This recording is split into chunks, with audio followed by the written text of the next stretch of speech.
Hey everyone, it's the team from Elixir here, and we're answering another question that came up in this series from a webinar. Let me read the question and then I'll throw to the team. So the question was, from your experience, what fraction of clients will welcome an increase in advice service fees because undeclared commissions received previously have ceased? How does this make sense to the client? I'm going to throw to you for this one, Andrew. Oh, thanks, Sue. So the way that I've sort of processed that is that the first of all, that through statements of advice, whether they were fee for service or that they were trail commissions in the past, if you've done a statement of advice in the past few years, then you will have had to disclose those commissions anyway. So I don't think that should be anything new to apply. The other thing too is that with the fund managers and super funds and so forth, they will be adjusting their MERs to take into account the fact that they're no longer going to be paying you a trail commission. If they don't, then you probably should be reviewing the super fund that you're with. Yeah, and on that note, I might just add, we've got confirmation now that the legislation is going to include the imperative for the fund managers to, good point. Rebat that back to the client. And so I would say, and I might get in trouble with a few fund managers now, I would say if you're with a fund manager that is going early, maybe just make sure that they are actually passing back those savings to the clients, because the legislation isn't in place yet and they think they don't need to do it. Let's hold them accountable. Don't know that they're doing that, but maybe just check for your client if you need to. Very good. And then I think the other point is total fees. So as the MER comes down, then if you need to add in a separate fee to provide your client service, then at the end of the day, the client's really the most in their interest. It's the total fees that they're interested in. So you just need to have that conversation and practice that conversation. I think that conversation will be fairly easy. Then we've got the service versus non-service clients. So the ones that have been receiving service, they're going to react to this fairly easily and will understand your explanation. The ones that aren't being serviced, then you need to think about how you're going to engage with these clients, or you're going to need to think about client segmentation and whether you can actually add value or they can be profitable. And it comes down to pricing those clients accordingly. And then we come down to the value question. So the value question, are you adding value to the client's relationship? If you are, then yes, they'll pay the fee. So I think if we add all those in together, it really just comes down to making sure that you're adding value to the client. You articulate that conversation and you practice that conversation, and I don't think it's going to be something easy. So, Graham, for someone that's got a big book of grandfathered REM that they're probably working through at the moment, and if they are, moving to where they're having to lift existing clients' fees, your thoughts around that whole campaign idea of how to re-engage with people?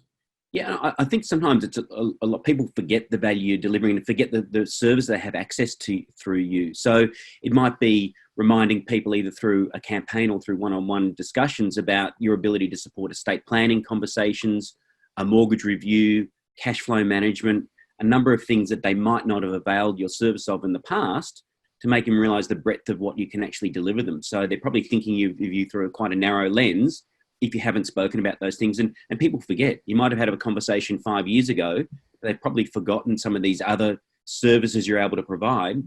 That getting those on the front foot and part of your value proposition, I think that's really key. Yeah, and I think it comes down to, for a lot of the clients we've worked with, they've actually revisited how do they deliver those client reviews, and a lot of them have actually revisited and really upped the ante on their client experience for new clients as well. And so when they look at that and go, oh, okay, well, this client really, I haven't seen them for 2 years. What we were doing back then is nowhere near as good as what we're doing now. So it's almost trying to re-engage them and bring them back in. And to some degree, it's almost treating them like a new client.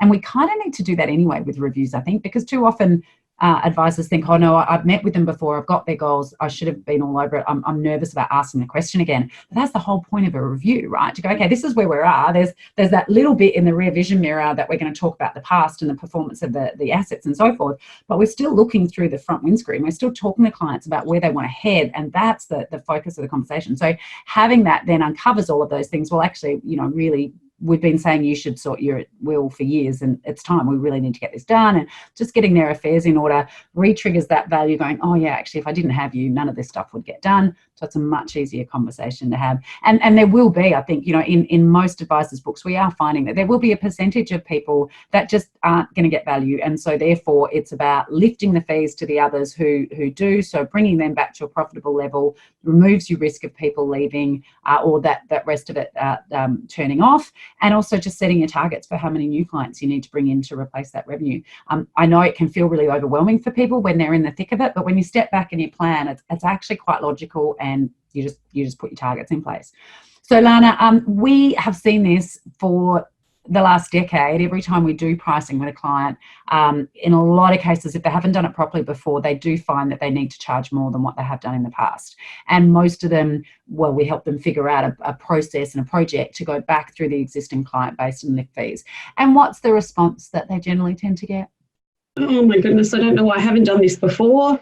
It wasn't as hard as I expected, so I just should have done it much earlier. Clients don't know what they don't know, and it's you that's really creating the barrier, or the advisor that's creating the barrier in their own mind in terms of perception of what the client will and won't pay. Yes.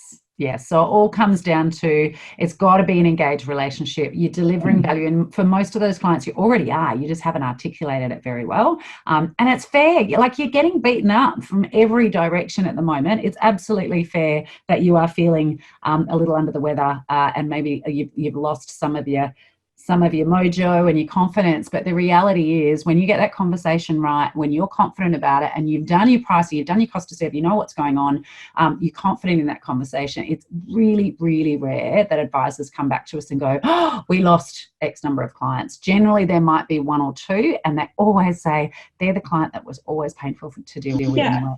I think it's also really important to remember is that you can't take everybody with you sometimes, and it's okay. Yeah. It's okay to say, you know what, I can't service these people anymore. Yeah. I love them, but unless they, can move up to a place where I can actually give them a great service and still be profitable for giving that great service, then perhaps I can't take them on as a client anymore, and be happy in the fact that you can find them a new home where they can get the right level of service for what they need. Exactly. Either refer them elsewhere, or you just turn off the ongoing fee. Well, the commission's going to get turned off anyway, but you're there for them if and when they need you. So have a price list, have it structured, so if they need to come back later and get transactional services, you can choose to still do that. But again, you're going to charge them a profitable fee at the time. So I'm going to wrap this quick video, guys, with a very easy question. So there was a question in there. Clearly, I was so mindful of not making people think that I was only sharing information with them to make a sale, so to speak. But the question was, do you have a cost of advice analysis tool that you recommend? What do you reckon, guys? Yeah, absolutely.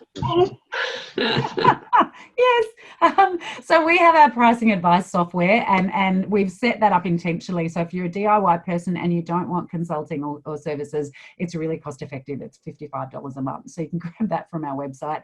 And we will be switching on finally the benchmarking later this year. So you can go in there. It takes you through the whole process to work out your cost to serve, figure out your minimum fees. And then it's almost like an online learning platform too. So there's videos and stuff in there to help you get confident. And then by the end of the year, there's also going to be benchmarking. So you're going to be able to see how your pricing compares to others in the market. Not that that should make a big sway about your decisions, because you have your profit margin and your overheads, but sometimes that gives you some confidence on what else is happening around the place. Okay, there's the answer to those couple of questions in there.